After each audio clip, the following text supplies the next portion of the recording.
This is going to be a new one. I'm going to show you the car that we just purchased to flip, and we're going to walk through the troubleshooting process, so that if you're looking at a car to flip or trying to help somebody with a car that's non-start or working on your own car, you can kind of figure out what needs to be done. Not like a rescue or anything like this. This is a newer fuel injected car. It's a 2010 Subaru Outback. But what we're going to do, that doesn't run. What we're going to do is try to figure out why it doesn't run, and then look at the cost analysis for fixing it, you know, cheap way, better way, replace this way, whatever. And then fix it all up, clean it, make it run a drive, get it all cleaned up, and then sell it, and then tell you where we're at, how we did on it, plus or minus, and you know, if these are good cars to flip. Anyway, what we're looking at is a 2010 Subaru Outback. It's a 2.5 liter, it's EJ. The engine code calls it an FJ, but it's an EJ block. You can see the EJ markings. I'm pretty sure you can see that down there. EJ 25, naturally aspirated. So one of the rules for buying a car for me is there's three components of a car: the exterior, the interior, and the drivetrain. We know the drivetrain's bad because the dude told us, hey, it doesn't run. But then you look at the exterior, you got some faded lights. We know how to do that pretty quick. And it looks to be in pretty good shape. No scratches, no dents. There's some little minor stuff, but it's a 2010. I think it was a program car. I'll show you why in just a second. So outside checks out good. Inside is a black leather or black plastic leather, whatever it is, vinyl. Nice. There's some clues about why it doesn't run right there, huh? There's another water bucket over there. It's got this, you know, the good, I think it was a premium unit when they bought it. And the inside, again, very nice. There's a couple little spots. I don't know what that is. A couple little spots in here, but it's really nice interior and pretty clean. So that's 2 out of the 3. And we happen to be mechanics, so we know what we're doing there. That is why I think it's a program car. Rare to see that sticker there, and it's not like a temporary sticker. I tried to carefully peel it off, and it's like, nope, not coming off. And there's warning caution stickers that I don't see on other cars, so I'm thinking it was a program car, which is fine. That just means it was well maintained. Before I took this off and had this anomaly, it looked untouched. All the clips were in place. Everything was uniformly dirty. Nothing was, you couldn't see any, you know, stuff missing or any of that. All I did was take the covers off, because I filmed this intro and then realized I was on a different camera setting that didn't work. So now we'll go back, we'll jump back into the troubleshooting. You'll see what happened here, and then we'll move forward. Hey guys, don't forget to stop by the shop and at www.bertsfordfactory.com.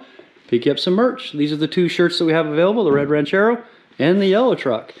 And of course, you know, it just helps us build cooler stuff and have fun. Thanks, guys. All right, the first thing I wanted to do was check for fuel pressure. So I took the plastics off. I always get carried away. I took the plastics off looking for the Schrader valve, which Schrader valve, in case you didn't know, looks like this on a wheel.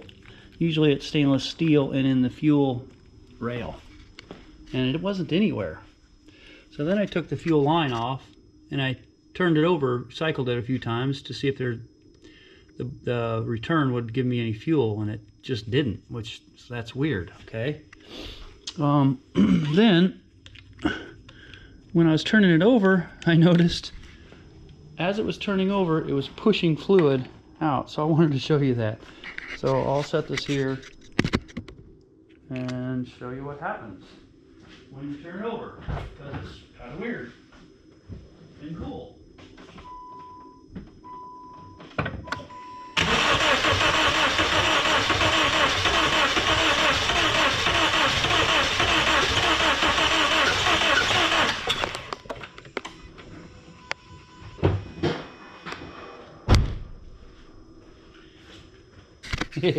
Well, that is some serious combustion chamber. Oh, I'll show you something else. serious combustion chamber pressure getting inside there. So I think what happened, other than this fuel thing, I don't know what's going on with the fuel. Maybe it's a reset button or a security issue, not letting the fuel get up there.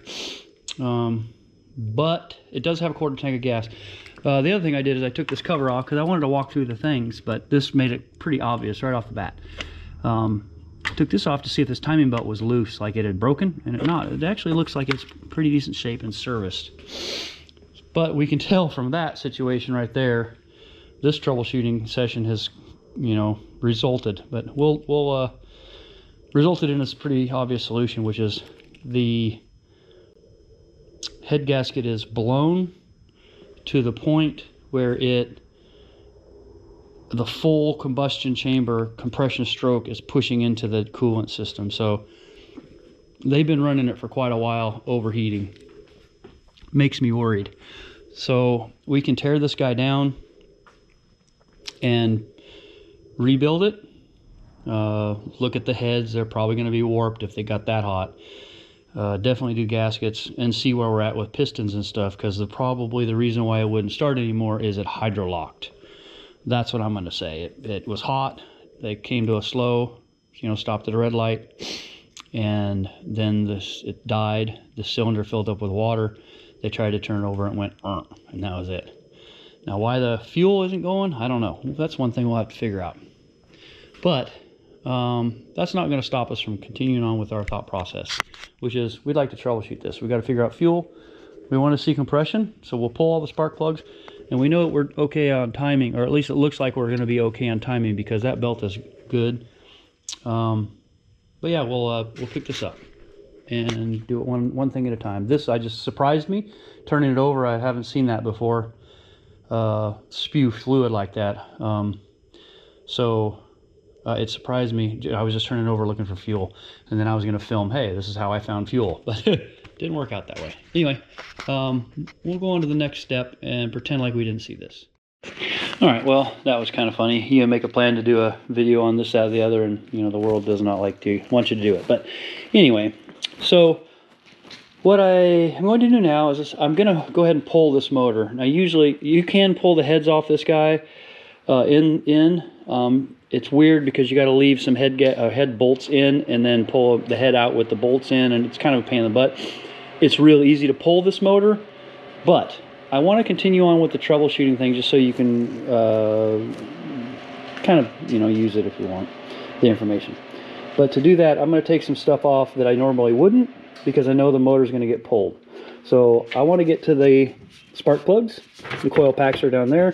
This is kind of in the way. And I'm going to disconnect the battery and get it out of the way. Stuff that I wouldn't normally do if I were actually just troubleshooting. So don't be alarmed by that. I did want to address this. I took this cover off. It's the easiest one to take off on this particular motor. So the EJs, you have to have some inherent knowledge, obviously, of what you're buying. But the timing belt, if it throws that, it will die instantly too, because the valves hit the pistons and you'll lose all your timing, and you're good to go, you're done. That being said, I knew that there's an inspection cover over here that's I think it's 3 bolts, and it covers up this, and I could check for tension to see if, now it may have skipped time still, but the fact that it's got tension on it kind of tells me that if it was changed, it was, because it does look kind of new, if it was changed, it was changed recent enough, and we probably didn't lose the belt, even though it's got, I think it's 234 on it. So they might have done it at 100,000, or they might have done it later on, depending on what they did. Who knows? At any rate, I'm going to take some stuff off that I normally wouldn't, so don't be alarmed or thinking, oh, he's cheating or you're doing something crazy. I'm just doing that because I am going to pull this motor. I want to do a good inspection. I want to do a good job of servicing the heads and cleaning it up and replacing it and getting anything torqued. It's a lot easier on an engine stand than it is in the bay. And I have an old saying that don't work so hard. Don't work harder to not work than it is to work. It's just easier to pull the motor and then do your work on it and put it back in. It truly is, I promise, on this particular situation. That being said, we're going to go ahead and start getting some space around the coil packs so we can pull those out. We're going to do a compression check next. Still concerned about the fuel, because we've turned it over a good bit now, and I still have not got fuel on the return line. So we'll see what's going on there. It's got a quarter a tank. It might be just not, I don't know, who knows. There might be oh, that's the other thing, is there might be a button somewhere for resetting the fuel pump if they, you know, had some reset or something going on. I'll do some thinking on that. All right, so I pulled the first coil pack out and noticed something I wanted to show you. Okay, you see all that oil on that guy? So the seal in the valve cover is compromised because it gets hot and then it gets hard and then it leaks oil, and that hurts your spark power because it will short out the coil pack.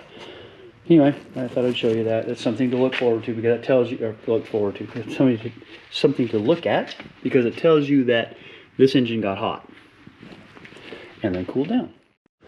All right. Oh, doggone it. I got this set up. Spark plugs are all out, so it should turn over a little bit faster. I don't know why it is. These things never want to stay. It should turn over a little bit faster, and you'll see as we pump this up how that goes up. Well, let's see if we can do that before my battery dies. Nice.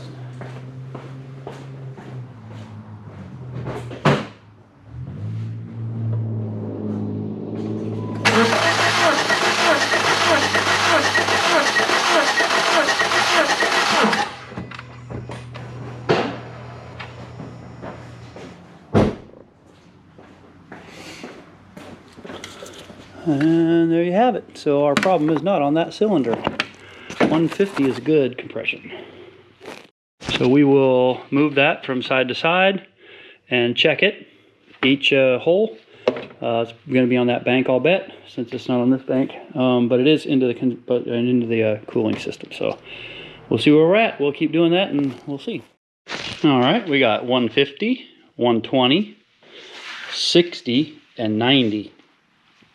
So our problem is definitely on this side. There's something with the 120 over here. Maybe I didn't have it screwed in all the way. It's still in the green, but it's bottom level. It also might have a smaller head gasket leak over there. So we definitely got to do both sides. So the next thing I'm going to do, you notice I took this belt off. I didn't want my pumping fluid while I was turning it over. So now what we're going to do is, we know that we have a compression problem. So if you were troubleshooting this, you got a fuel problem, because we still haven't got fuel up here. I'm turning it over probably 30 times. And, which I'm going to check, I'll check that pressure again here in just a second. And not just that, but we have a compression problem. So we know that the head gaskets are blown or valves are bent. We saw this spray up, so we're fairly certain it's going to be a head gasket, but it could still be valves bent, because it didn't want to start even when I sprayed a cleaner in it. So it's not, sorry, plate cleaner. So it's not necessarily just a fuel problem. It could also be bent valve problems, which means no compression over here, so it's not going to start on just 2 cylinders or 1 3/4. So we still aren't 100% sure, but we know the motor needs to be gone through, no matter what. Whether it's valves or head gasket, those heads have to come off and more inspection done. So if you were going to buy this car, if you were looking at your buddy to help you fix it, then you could say, hey, your motor needs, your head's not going to come off, and there's something seriously wrong with it. If you're going to buy this car to flip it, at this point you got to go, okay, can I get a new motor from LKQ? In this case, it's $1,200. Or do I rebuild it? And head work can get expensive. If the heads are warped, you got to get them machined. When you're doing the head, you might as well do the belt, no matter how new it is, with the water pump kit, tensioner and all that. And head gaskets, you have to buy head bolts. These are torque to yield, so you have to buy head bolts on these. You're doing like 60 pounds and then 90 and then 90, something like that. And then other miscellaneous gaskets, all your fluids, which are both ways, whether you do a motor or you do parts. Anyway, And then, you know, you still have to address the cleanliness and outside. So you have to value, then you got to go look and say, hey, how much is this car worth if it were in good running order and in the condition that it's in? And is that worth trading my time for? So that's kind of how you evaluate whether you want to flip a car or not. Let's see how we do. What I'm going to do is pull this motor out, rip it apart, and see what path I want to take. If the motor has some heads problems, in other words, if the valves are bent, I can still do it cheaper than a $1,200 motor, but time is also a thing. I can rebuild heads, I can get them surfaced, and then do all of that. But is that going to be $1,200 worth of time, effort, and parts, or just get a motor from LKQ and drop it in the weekend? So I still have some investigating to do, and part of it is going to be pulling this motor, because either way, whether we replace the motor or rebuild the heads, we're going to do it outside of the motor bay. So now we'll switch to that mode. So that's how you evaluate a car. Obviously you can't do a lot of this stuff along, you know, when you're just looking at it, but pulling a compression check, checking for fuel, and checking for timing, air, fuel, spark. Those are the things you want to look to see if the motor's got potential or serious problems. And then you evaluate the outside and the interior to determine whether your time is worth, what do they call it? The juice is worth the squeeze. So yeah, anyway, I thought that would be helpful information. Now we're going to switch to let's fix it mode. All right, got the intake off. Had a bunch of stuff attached to it. They usually do. I got the torque converter bolts out. Exhaust is off the bottom. Pulled the radiator out because we're going to need to come forward with it because it's on little studs. And all the wiring and stuff is disconnected. Hot water heater. Preserve the AC unit so we don't have to recharge that. Kind of cool. So we're going to go ahead and pull this guy out. I was taking my time, and I think I have about 2 hours in it right now. But just kind of taking my time doing this and that, so not hurrying. Anyway, that's about how long it took me. I have a lift, so it makes it easier to get stuff off. Did not pull the CV axles out. I was able to use a swivel socket. There's 2 nuts on studs that are very difficult to get to. You have to use a 3/8 short socket with a swivel and a breaker bar because they're on really tight. Anyway, we're going to pull this guy out and then see if we can get these heads off and see what's going on. DJ says replace the motor. Alright guys, so I got 2 surfaces. I hit them with the stone just to make sure I had a flat surface here and here. Not fully across, but let me just show you. This is just a 00115, but it is super loose. Let's see what we got else in here. See what it's actually at. Super warped and not gonna work for just head gasket stuff. I mean, you could probably do a aftermarket a composite if you just wanted to throw it together and make it work, or to, you know, oh, it's right there. All right, so there we go. So we're at 008, looks like. All right, 008. That's fairly tight, snug. Yep. And the block is the same. I could show you, but it is. It is warped pretty bad. Whew, excuse me. And both this guy, and this is not the right tool, but and this guy, you go across here and it's sunk. Anytime you hit any of these areas, it's pulled out, especially on the heads where it was clamping. So these are all high. Center is super low, and then right in here, anywhere around in between. So they have seen better days. I think they had it overheating, and they just kept adding water, and the radiator has the stop leak stuff just pouring out of the bottom. So they used multiple containers of that stop leak, so I'm gonna have to flush that. The other thing is, if I got a light, the cylinders, because this had so much water in it, this was the side that was worse. It sat with water in it, so there's the staining. That's one thing. It's not very good. But also, it's perfectly smooth. There's no hatch marks left. And there's nothing you can feel with your fingers, really. I mean, that I can feel just from the rust, but they're just wore out. You can see that they're just smooth. There's just no life left in the cylinder. So even if we did, you know, try and surface this a little bit, put a composite gasket on, which composite gaskets are thicker and they need less perfection. The MLS will hold better. But composite gasket will last for a little while if you wanted to just turn and burn this, which I don't recommend. But you can see how clean that piston is. I hadn't cleaned these up. It had water in it a lot, you know. So we're going to call it a victory on this engine and go ahead and get on the LKQ webpage and order up a replacement motor. $1,220. They have a replacement motor with 147 miles on it. This thing's got 230, so you're buying 100,000. And you'll still have to do on the LKQ motors. You still got to go through and do timing belts and stuff because you just don't know if they were done at 100,000. By the way, the nail through the doodle trick, so you can. This looks like it's all new. Anyway, you still got to do, or recommend doing water pump, belt, pulleys, and valve cover gaskets, all that kind of stuff on the LKQs, just to give them, make sure they have the life. But it's an easy swap because they pull them out of the same year, make, and model. So all of the holes are the same, everything's the same. So that's what we're going to do. We're going to order a motor, probably Monday. It might be available Friday. We'll see.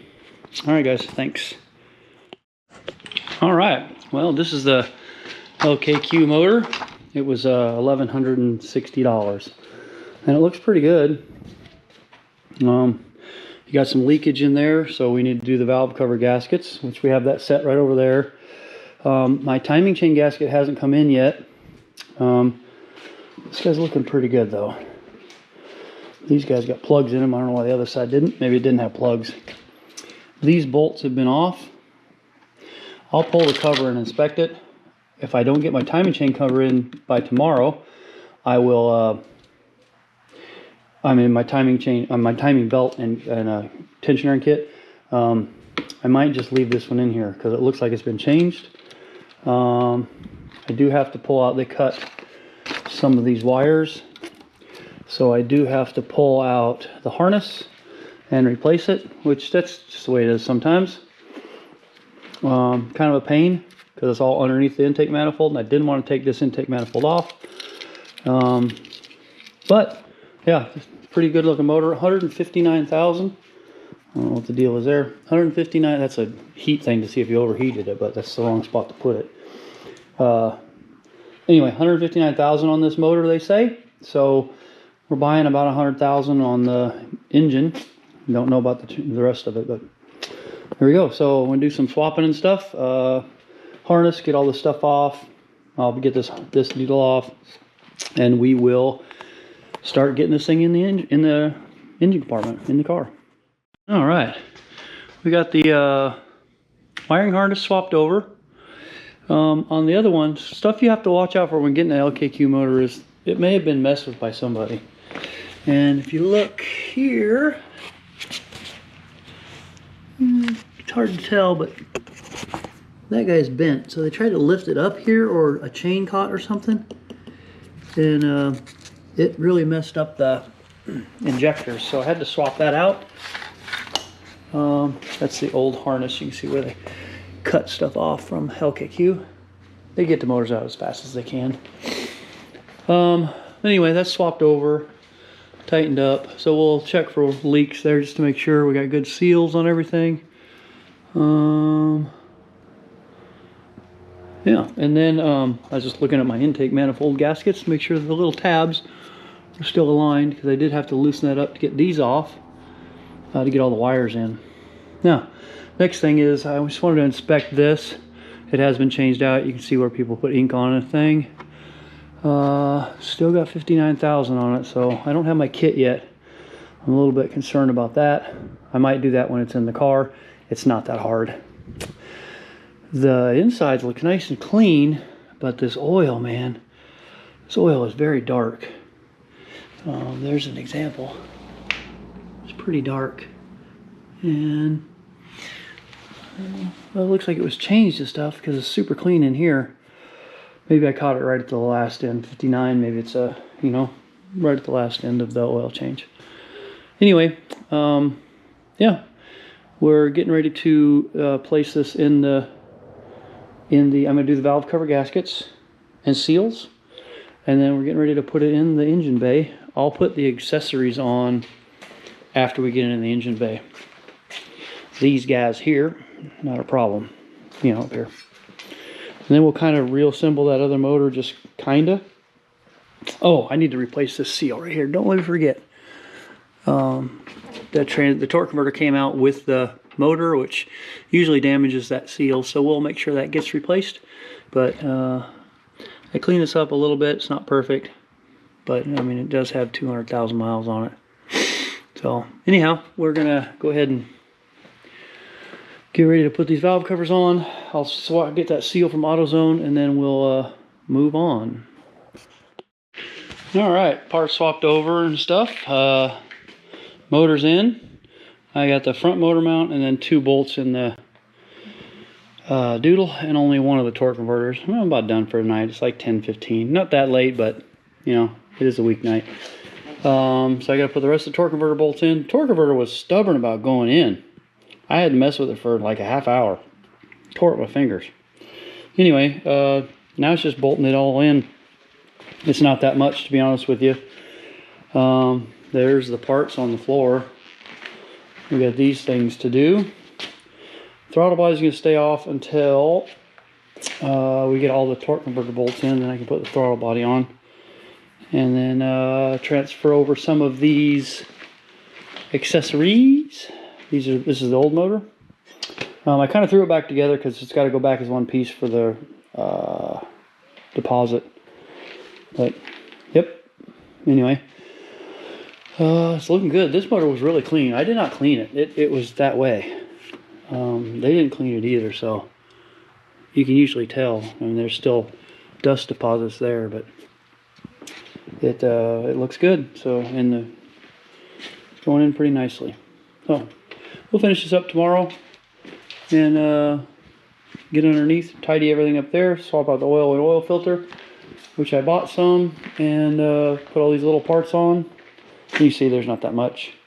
The radiator and exhaust is outside, and we should have her running tomorrow. Today is Tuesday, so we got the motor, picked up the motor Tuesday afternoon, and it's like 10 o'clock, and I only put it on a couple hours.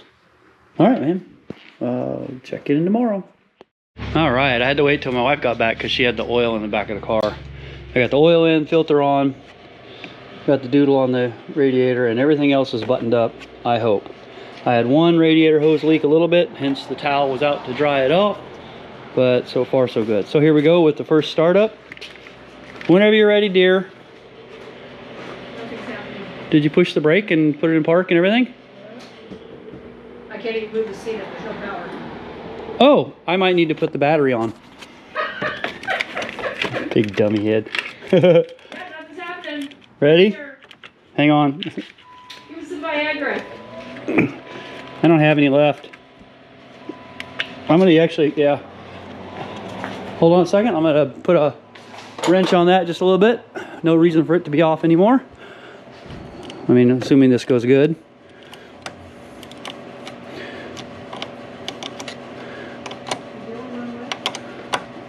Yeah. All right. Give it a try.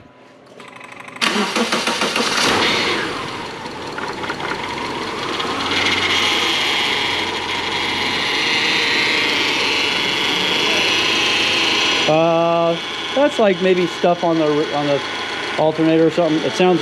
Oh, hold on.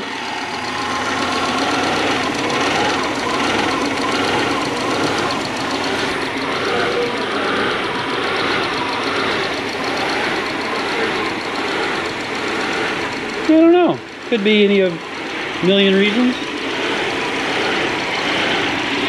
Vacuum line, most probably, that I don't have on correctly somewhere. But no knocking or Tires, water, brakes, skid thing, seatbelt. all kinds of stuff, huh? Yay! All right, well, let's figure out why this thing's surging like that. Might be an injector or a spark plug, who knows? No, let it run.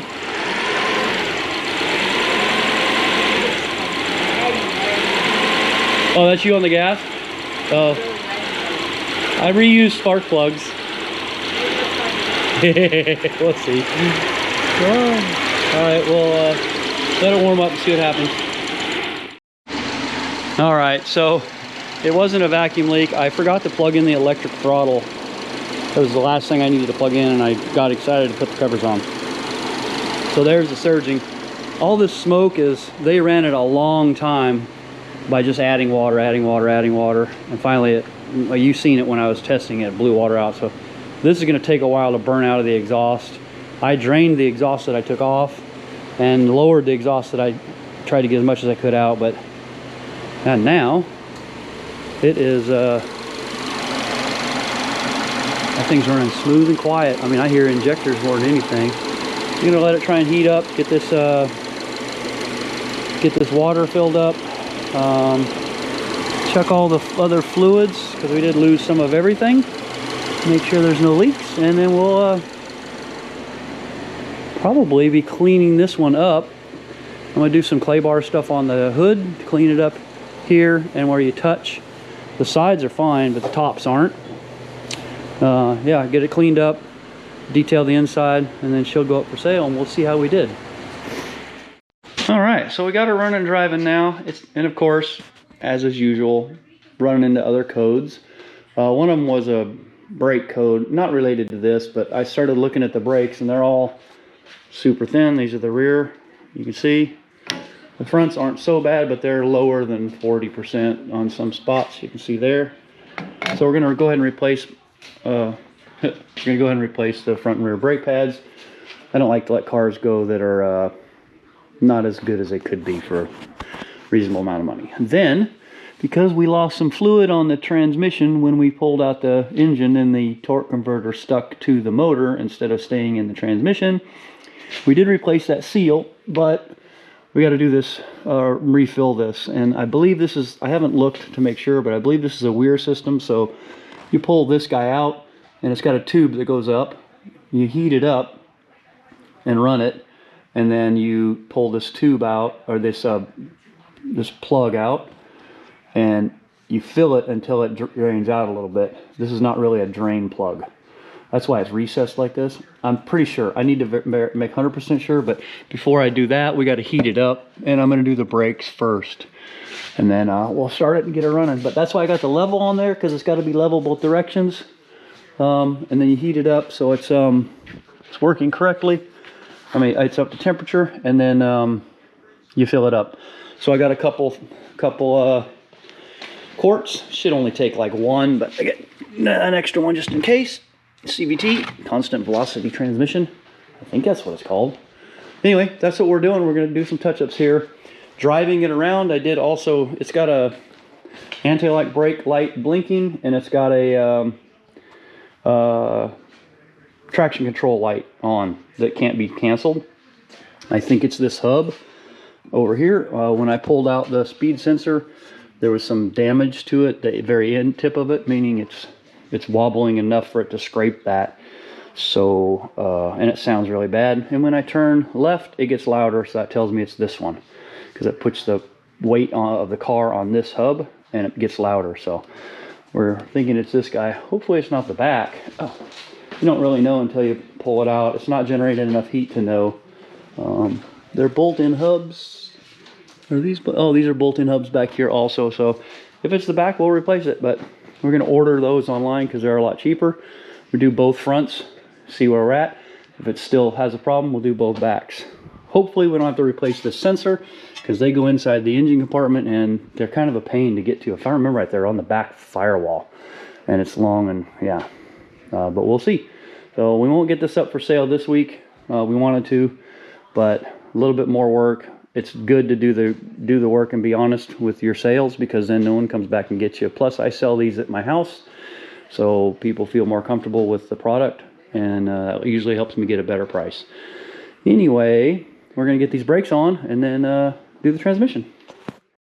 Alrighty, well, we got this thing running and driving. It was a devil of a time getting the engine to burp. On the old EJ20, EJ20s, they had little drain plug, not drain plugs, vent caps. You could unscrew them and they'd let air bubbles out, but they didn't have any on this engine, and it was a devil. But anyway, we got it.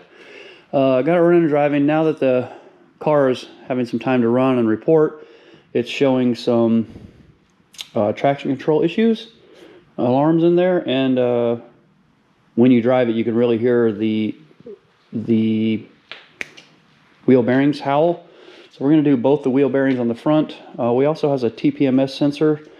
I don't know if they put proper sensors in these. These are pretty new tires. I think they might have just got them replaced, and I don't know if they used the right sensors or replaced them or programmed properly, but we'll see if we can get that resolved too. I might have to bust one of these open to just check, see what's in there, or it might take some more driving to at proper inflation.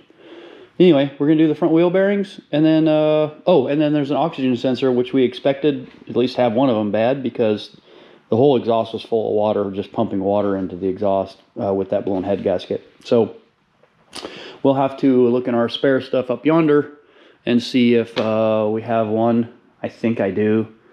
If not, then we'll have to replace it with the proper one. Anyway, we're gonna get this work done and then move it one step closer to sending her down the road. Well, we put the signs on this afternoon, and fella came by and decided he couldn't live without it, so she sold a little bit less than that. He talked me down, and it does have some CV joint issues. Not bad, but they're fixing to go bad, you know, in the next year or so. So made a fair price, and she's going down the road. I'll sum it up. Thank you, guys.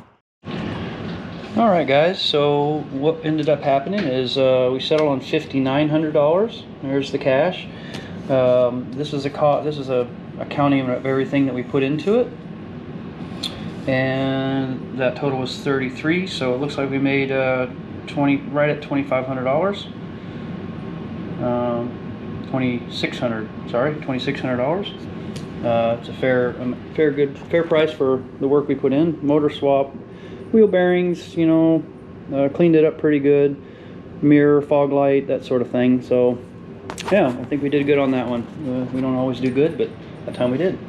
So anyway, I hope that you enjoyed this newer style of video, and we're gonna do a couple more of these and see how they land. And yeah, thanks for tuning in, and we'll see you on the next one.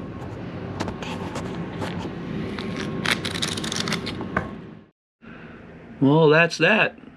Thanks for watching. See you on the next one.